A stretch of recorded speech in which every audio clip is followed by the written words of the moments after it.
Hey everyone, it's Hayes, and in today's video we're going to be doing theories for the Chain Titans.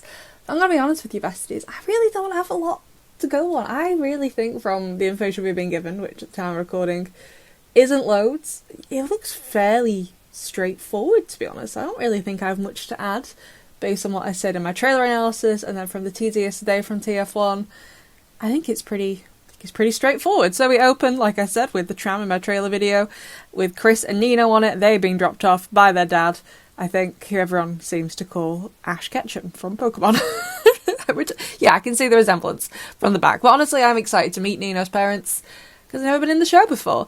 So I would think Nino's parents are either already divorced, or perhaps going through the separation/divorce process. It can take a while, depending on if there are children involved and financial assets. I'm assuming at one point they lived together, whether they owned that house/apartment/flat/whatever it is, wherever Nino lives. To know, never seen where Nino lives before. It might take a while. If you don't live together and you don't have children, then the divorce process is usually pretty straightforward. So I'm assuming they're going through some sort of custody battle for Nino and Chris. Although, why anyone would want a battle for Chris is beyond me. But honestly, I can't really gauge how either of the two boys feel about it. I don't think Chris has been in this season at all, thank God, because I hate him. However, Nino has been in quite a few times, and he has just seemed like his normal Nino self. So he hasn't really hinted at that something else is going on. He seems alright, but he has put his headphones on immediately. However, at school, in the greenhouse, Alia is like, hey, it's me, and Waze and Trix are playing together, which, adorable. I can't wait to see the Kwame interaction.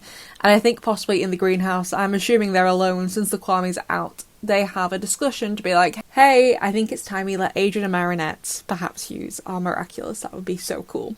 One of you pointed out in the comments under the trailer video that in The Illustrator, Marinette was just like, oh, me and Adrian can't share this like you and Nino can with your Miraculous because you both know the superheroes.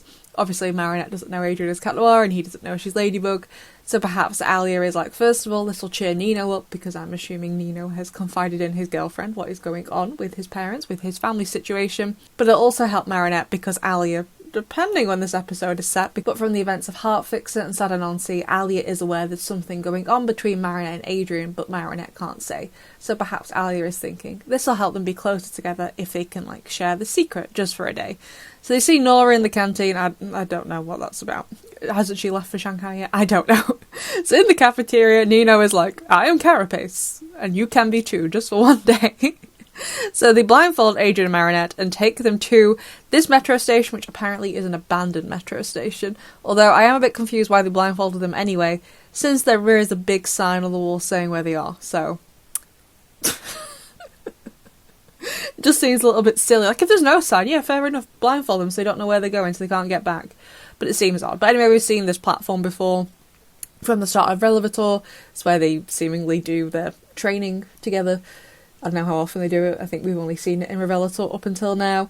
And it would seem that Adrian and Marinette are given the Turtle and Fox Miraculous. As we saw in the TF1 teaser trailer, they are fighting together. And as I said yesterday, I'm really interested to see how this dynamic is going to go. Because obviously it's going to be very different to Ladybug and Cat Noir, because they don't know who the other person is. Marinette has definitely come a long way in her attitude and the way she acts towards Adrian now they are together, but the way Marinette is around Adrian, even as her boyfriend, and the way Ladybug is around Cat Noir, that's not the same. She isn't the same way. So is Marinette gonna immediately slip into Ladybug mode and be like, Adrian, do this, this and this, I'll go do this and this and this? Or is Adrian gonna take charge instead of Marinette because he's very much about protecting his girlfriend? And is she gonna be pushing back against this because she's like, look, I know you don't think I know what I'm doing, but I really do know what I'm doing. You know what I mean? I'm really interested to see what it's going to be like. So the Akuma villain though, who is it? I think the most obvious choice given the opening of the trailer is Nino's parents, and between them they have a jar, although I think the correct term for it is it Pythos? But it does basically look like a jar, and there is a heart on the jar, so I'm assuming it is to do possibly with their love for their children. So is Chris inside the jar? Why would anyone fight over him is beyond me, and they are basically having a tug of war as a physical representation of fighting over custody of their child. However, Nino obviously wasn't present for this. Just Chris. I'm assuming Nino dropped Chris off to maybe go back to their mum's whilst he went to school, but then Nino's parents got into this big fight and then got akumatized. And Chris just happened to be there. However, Marinette and Adrian, as the turtle and fox users temporarily, I'm unsure what their names are, decide they can't hack it. They see these two titans basically tearing apart the streets. I don't know if the Titan specifically is significant here. Titan in the most basic form can just mean, a giant, a massive Titan, but it could also be a reference to the Greek gods who were originally called Titans, and there was a lot of infighting, although I'm not sure if that's because they were all related to each other and all also married and all also had children together. I'm unsure. It does seem like they're going with the Greek god route though, judging by, first of all, the Pythos, whatever it's called, and with the look of the statues. It's very ancient Greek statue kind of look. So perhaps it's a mixture of both, where they're giant because they're Titan, but also Titans because they're meant to emulate Greek gods. And the massive fights they would have over trying to control their children, which is honestly a massive part of Greek lore. It's just like, let's just control my child all the time. However, Marinette and Adrian are like, no, I think we're much better as Ladybug and Cat Noir. So they go back to the Metro, de-transform, and they give Tricks and Ways the Miraculous to take back to Alia and Nino. So they join in the fight. We can see Nino arriving. I know a lot of people also think that Ladybug and Cat Noir could be illusions, and I'm kind of on the fence about it. I think it's a little bit odd, but I do also see the logic behind it, because Marinette and Adrian are presumably going to de-transform together, and then be like, okay, well, I need to transform into Ladybug, and I need to transform into Cat Noir. Could you leave? So maybe Marinette has to text Ali, be like, hey, could you just cast an illusion of Ladybug so it throws Adrian off the scent if I'm with him at the same time, and then I can run off and transform and replace the illusion. So I'm not sure. I haven't really seen any evidence to back it up, but I really like the idea. So real Ladybug do eventually arrive on the scene. If there are illusions, I think the real ones show up at some points. And Cat Noir, using his baton, does a pole vault right into the jar in the middle of Paris. And I'm assuming he cataclysms it because the jar is white, but then we see it near the Eiffel Tower and it's all like the kind of grey-black cataclysmy type material after he's touched it. If Chris was inside, why would he do that? I am unsure. Did Chris get transformed into a jar? I can get behind that as his character arc because I don't like him. If you're wondering why I don't like Chris, I have 3 brothers, and if they were all one person, they would be Chris. That's how annoying all 3 of my brothers are.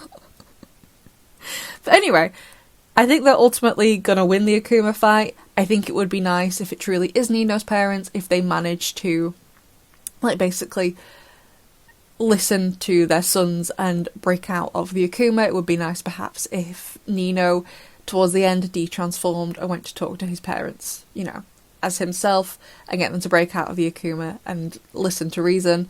Divorces, separations, things like that can be really ugly, especially when there are children involved. However, as someone who has gone through this as a child, it will be something your child remembers for the rest of their lives. So the less traumatic you can make this, the better it would be. So hopefully they realise that. I don't know if they get back together. I can't really say, since I don't actually know anything about Nino's parents just yet. But hopefully, ultimately, it will be okay. And I do think it would be nice, it would be lovely, if Adrian did tell Nino he was Cat Noir, to show that he is truly there to support his friend and that he was honoured by what he did today, letting him use his Miraculous and the trust they have for each other. That would be lovely, don't get me wrong. However, Nino does like to blurt out, I'm Carapace, every 0.10 seconds. But anyway, besties, that's my theory, those are my ideas. Honestly, don't have much to go on. Are Gloob gonna do something tonight? I don't know, they haven't said anything yet. But they could do anything. I'm just hoping that they don't show if they're going to do anything, or actually any network if they're going to do anything. They don't show the front of Marinette and Adrian as the Fox and Turtle Miraculous users. I would like to wait until the episode to see the full reveal of those outfits. But anyway, besties, I'd love to know what you think of this, and I will see you in the next one.